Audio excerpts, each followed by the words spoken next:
Hey guys, it's Andong. Today we're talking about the amazing world of coconut milk-based soups. You might have heard of Thai tom kha gai soup or Malaysian laksa. Well, this one is like the love child between the two of those, except with a few extra twists I came up with myself. This is the second episode of Soup Season.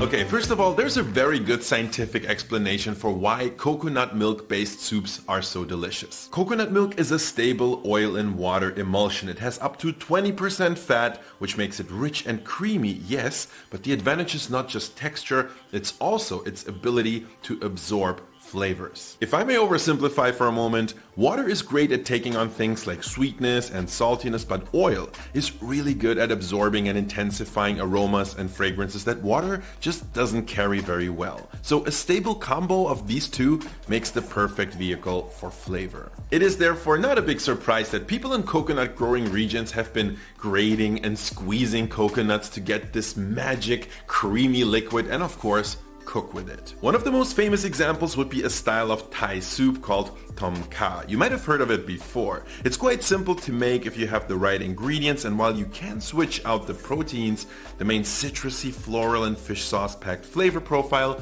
will pretty much stay the same. But right around the corner, most prominently perhaps in Malaysia, there's another spicy coconut milk based soup called laksa. Now laksa is actually a whole family of soups, and in fact not all of them actually contain coconut milk, but some of the most popular styles do.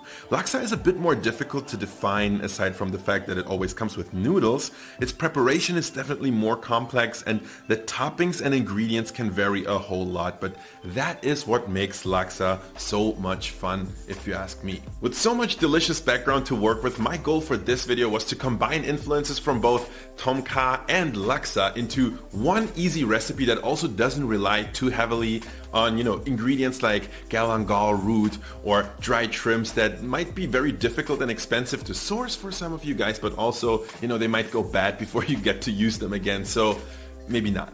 Now with that being said, one of the things I always love the most about laksa are all the fun toppings you can add, and perhaps most of all, fish balls or seafood balls. Something I always wanted to try making myself. The first ingredient I'm gonna add is simply shrimps. So these are raw and deveined and peeled shrimps.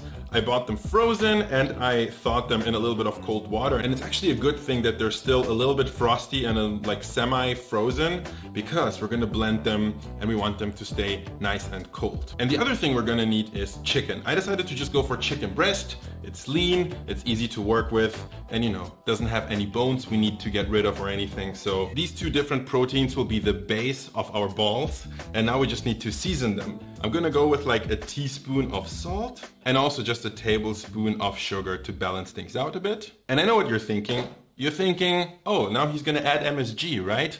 Wrong. I know I like to add MSG to my food, but this is not a gimmick. I'm adding MSG when it helps, but shrimp and chicken both have so much naturally occurring umami, there's no need. And a lot of times the fish balls you actually get somewhere in Asia will just be that, just meat and a little bit of seasoning. But I do like adding a little bit of spice to that. And you really don't need much. I just like to go with a little bit of 5-spice powder and a little bit of white pepper powder. And it has to be white pepper because it has a really specific taste.